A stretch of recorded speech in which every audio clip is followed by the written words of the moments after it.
So it's that time of year where the Christmas markets are out and everyone's feeling Christmassy and the spirit is around.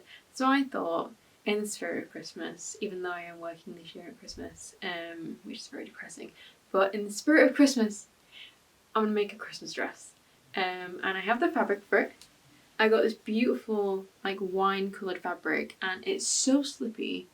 I fear for my life. This is going to be slipping everywhere. And this project, I fear, is going to take me forever because of purely how hard the fabric is to work with. So I'm starting filming this in November and I have no idea when it's actually going to come out. And then I've also got this beautiful tulle fabric and it's got like embroidery on it and it's like beading, which also scares me a little bit because that's not going to go through my sewing machine. So this video could end up being really chaotic or it could go very smoothly. It's literally a flip of the coin. I have no idea what I'm going to do, no inspiration whatsoever apart from the fabric. So I'm just going to use my trusty old dress form to kind of draft up a little bit of a pattern and see how I'm feeling. So that is it. I hope you guys enjoy this video. Yep, let's crack on. So for this project, I decided to draft my own pattern. The skirt is fairly simple, it is just rectangles, but the top I had to draft using the trusty tape and dress form method. So I played around with some shapes, but I already had a good idea of how I wanted the dress to look. Because I was using the satin crepe, I wanted as little seams as possible because I knew it was going to be so hard to sew. A good tip that I learned from this project is to label the grain line and what each piece is before you take it off the dress form, because as soon as I took one piece off, I forgot which way round it went, and then I was like, oh no, I'm gonna have to like retrace this on like another like piece of scrap fabric because I didn't even know. Anyway, so now I had my pattern pieces, I added some seam allowance and sewed up my first mock-up of the bodice. Without a doubt, every single time I put fabric down on the bed, this little man, this little poochie right there, just wants to lie on it. Just wants to lie on my expensive fabric and drool all over it.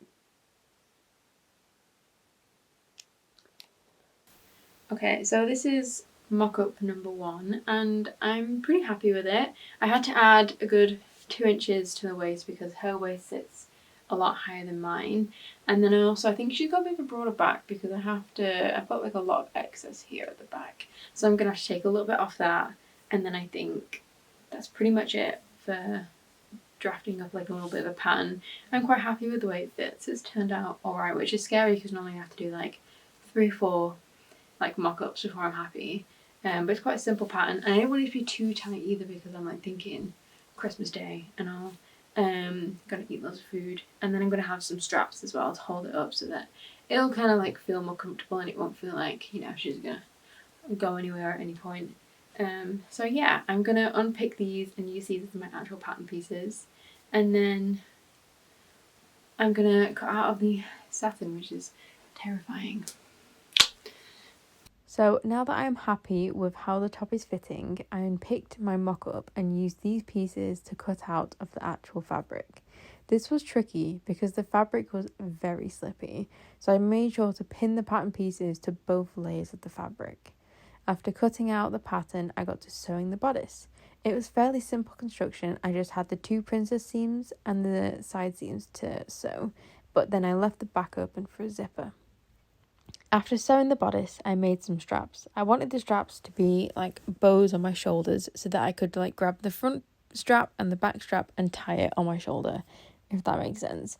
So to make these straps, I cut out 4 long strips of fabric and then I folded each strap together so that the right sides were touching each other, and I sewed along the raw edge, and then I trimmed my seam allowance and flipped each one right side out. I will attach these at the 4 points along the top of the bodice so that I can tie them over my shoulders.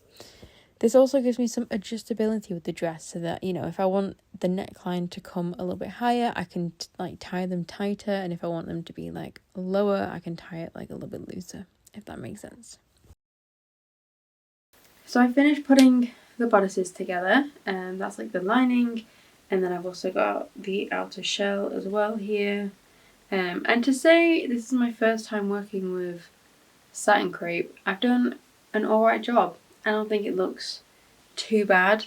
The seams look alright, and I think once I get it on and properly ironed, it'll look cute. So yeah, I'm a tad concerned about the fraying, so I might overlock some of these seams. But then after that, I'm gonna attach. Well, I need to attach these straps first. I've got some straps that are gonna like go over the shoulders and stuff. I need to attach the straps, and then I need to attach the two pieces together to create the bodice. So that's what I'm gonna do, and then I'll catch up with you before I get on with the skirt. So enjoy. This fabric frays so much, so I overlocked all the raw edges on the bodice and the lining of the bodice. You don't actually have to do this. I was just concerned that the fabric would fray until there's like nothing left of the fabric. And then I also wanted to make sure that I could wear this dress for like years. So it just kind of gives me a bit of peace of mind when I'm washing the dress that it's not gonna just like fray and disintegrate on like the inside of the dress that I can't see. So I made sure to overlock them all. After this, I marked out where I wanted the straps to go on the bodice using pins. Then I attached the straps, making sure to sew over each strap a few times so that they were nice and secure. Now it is time to attach the bodice and the lining bodice. I feel like that's confusing, but you know what I mean. I pinned them both together along the top of the neckline. I made sure to leave the sides open because I needed to insert the zipper there. And then after I sewed along that top neckline, I just flipped it right side out and gave it a good press and a try on, obviously. So this is how the dress is looking so far. I mean, it's just the bodice for now, but I'm gonna add a skirt on shortly, hopefully soon. But yeah, it's looking very cute. I'm obsessed with the colour.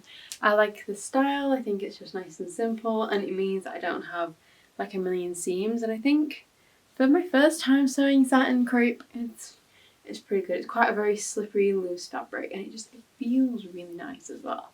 So yeah, I can't wait to add a little skirt on. I need to sort out whatever's going on with the back, because it's like a little bit too big at the back. But yeah, other than that, it's looking cute, and I'm loving it. So I'm gonna sort out the back, and then I'm gonna make a skirt for this. I think I'm gonna do 2 tiers for the skirt. I'm gonna have one like big one, and then like a little ruffle at the bottom as well, which I think will just add like extra volume to it. But it's gonna be a very long ruffle, so sit tight for a lot of gathering. For the skirt, I wanted 2 panels, one big one and then one like much smaller ruffle at the bottom. For the big one, the width was 2 times the size of my waist. And you can make this however long you want, or really however like wide you want, because if you want it to be like 4 times your waist and have it like super ruffly and super puffy, then you could do, but I just did it 2 times. After cutting it out, I had to gather it to fit in the bodice. This took forever. Literally, look at the position I'm in, hunched over gathering. This was me for like 40 minutes. It took forever to get the gathers even. And once I had finally finished gathering the skirt, I then had to attach it to the bodice, so I wish I sewed the gathers further away from the raw edge, because it was getting so bunched up and it was so hard to find the gather stitch as I was sewing. So again, it took me forever to sew this, but it was worth it. I repeated this process with the bottom ruffle. Again, you could make this however big you wanted, but I wanted it to be short. I made it 4 times the size of my waist, so I had even more gathering to do, so I did this off camera. So I added the second ruffle to the dress, and it's looking very, very cute. This fabric makes it so flowy, like literally all I want to do is twirl. But yeah, how cute. I need to hem it, obviously, and also add a invisible zipper in the back. But I think that's a job for tomorrow, because it's getting really late, and I fear that if I start it now, I'm going to end up like no brain energy to like actually do it and like concentrate on it. So I'm going to leave it, and I'm going to come back to it tomorrow. But that's it for tonight. And yeah, what a cute little dress. To hem it, we did the lazy girl hem. I first overlocked the bottom, and I used my little ruler to make sure it was like the same length all the way around. I don't think this is the professional way to make a hem all the same length, but this is the lazy girl way. So after overlocking, I then turned the hem up about 1/2 inch and just literally sewed it. Normally I would turn it over again and sew it, but we're just going to flip it over once. I did this as I went along sewing as well, so I didn't have to spend ages pinning and pressing the hem. Again, very lazy girl way to do this. Though I did make sure to give it a nice good press after hemming it, don't worry.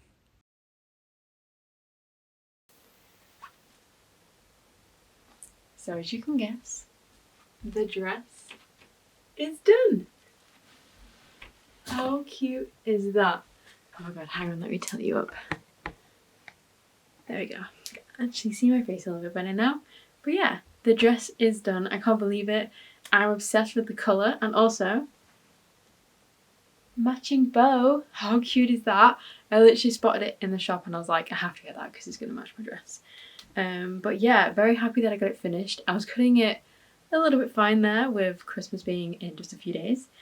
But we got it done. So I now have a pretty dress to wear on Christmas Day. And I can wear my bow with it. But yeah, I'm sorry this video took so long. It's been such a busy time. I still have so many presents to wrap and I've been working like crazy. So this video is coming out only a few days before Christmas. And I do apologise. But I hope you enjoyed it. And I hope you have a very Merry Christmas. And I will see you in the new year.